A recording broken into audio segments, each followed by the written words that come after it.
I'm a guy, 36, and I've spent most of my adult life being the person in the room who rolls his eyes at ghost stories and alien documentaries.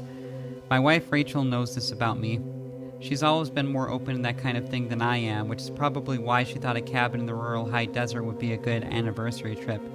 Wide open sky, no light pollution, good stargazing. I agreed because I thought it sounded peaceful. I don't think about stars the same way anymore. The cabin was about 40 minutes outside a small town in the high desert, the kind of place where the cell signal drops to nothing about 15 miles before you arrive and doesn't come back. Single story, wood frame, a porch that faced west toward a flat stretch of scrubland that went on for miles before hitting a low ridge of hills. We got there on a Friday afternoon, unpacked, made dinner, and sat outside until the sky went fully dark.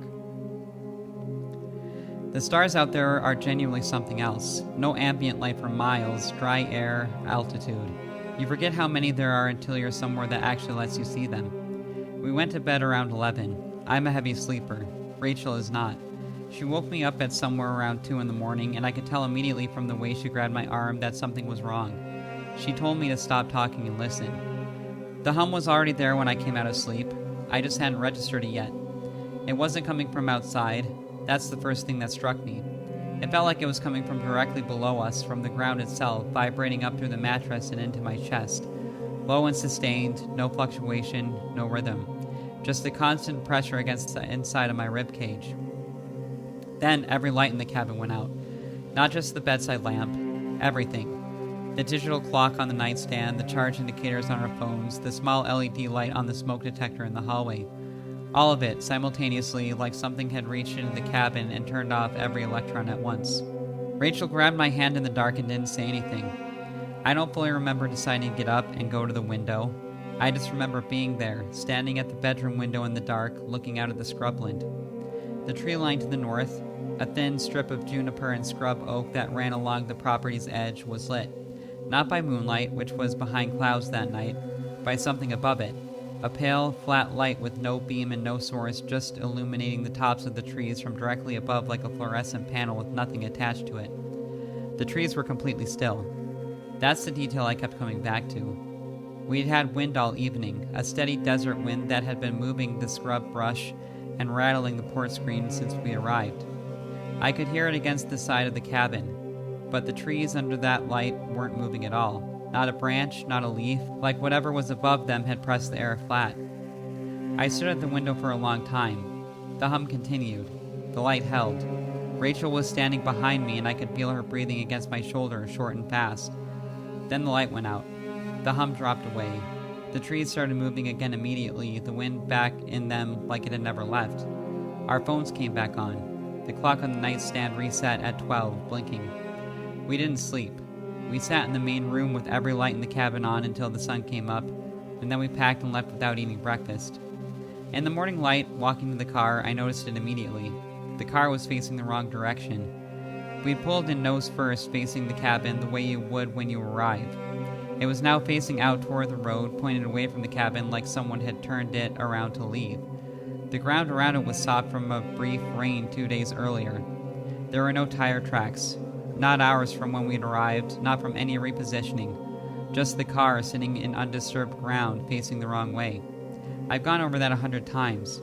You can't move a car without leaving tracks in soft ground. You can't turn a car around into space that tight without a multi-point turn that would have torn the ground up completely. It was just sitting there, facing out, like something had picked it up and set it back down. We reported it to the rental company, who had no explanation.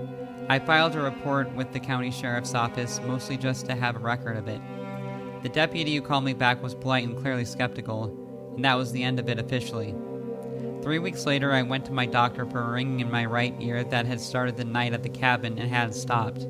He examined me and went quiet in a way that made my stomach drop. Behind my right ear, on the skin just below the bone, there was a mark. Small, circular, the edges perfectly uniform. Not a bruise, not a scratch, not anything he'd seen before. He photographed it and referred me to a dermatologist. The dermatologist photographed it again and told me it wasn't any skin condition he could identify. The ringing hasn't stopped. I have no memory of anything touching me that night. I have no memory of going outside. I have no memory of anything between standing at the bedroom window watching those trees and sitting in the main room with the lights on. Rachel told me recently that she doesn't remember that part either. The gap between the window and the lights. She thought I'd been standing next to her the whole time. Neither of us can account for that time. We've never been able to figure out how long it actually was.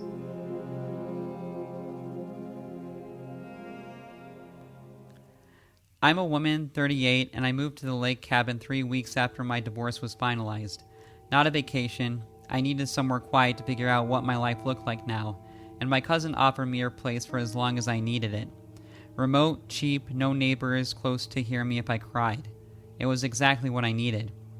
The cabin sits on the north shore of a large lake in the upper Midwest. Deep water, the kind of lake that doesn't have a visible bottom even on a clear day. The dock extends about 30 feet out from the shore, old wood planking, and at night you can sit at the end of it and see the reflection of the stars on the water if it's calm enough. I've been there for about 4 days before the first night it happened. I was sitting on the porch around 11, couldn't sleep, just watching the water the way you do when your brain won't quiet down. The lake was dark and flat. No boats, no lights on the far shore, nothing. Then I saw them. 3 distinct points of light deep beneath the surface, moving fast. Not drifting, moving with purpose. In tight formation, cutting hard left angles and reversing direction in ways that nothing underwater does. No fish, no submarine, nothing biological moves like that. They covered the full width of the lake in under 10 seconds, banked hard, came back. The water above them didn't disturb at all. No wake, no ripple. Just 3 lights tearing through the deep in perfect silence. I sat there with my mouth open for probably a full minute before my brain caught up with what my eyes were seeing. Then they dropped into the deep and disappeared. I went inside and told myself it was boat lights refracted somehow. The second night they were back. Same formation, same speed, same hard right angle turns, but closer to the surface this time. Close enough that the light bled up through the water and gave it a faint glow, like something luminescent just below the skin of the lake. They moved faster this time, crossing the visible stretch of water in maybe 6 seconds, stopping dead, reversing, stopping again. Like they were mapping something. Like they were looking for something specific. I stood at the porch railing and watched for almost 20 minutes until they dropped again. I didn't sleep that night. The third night I almost didn't go outside.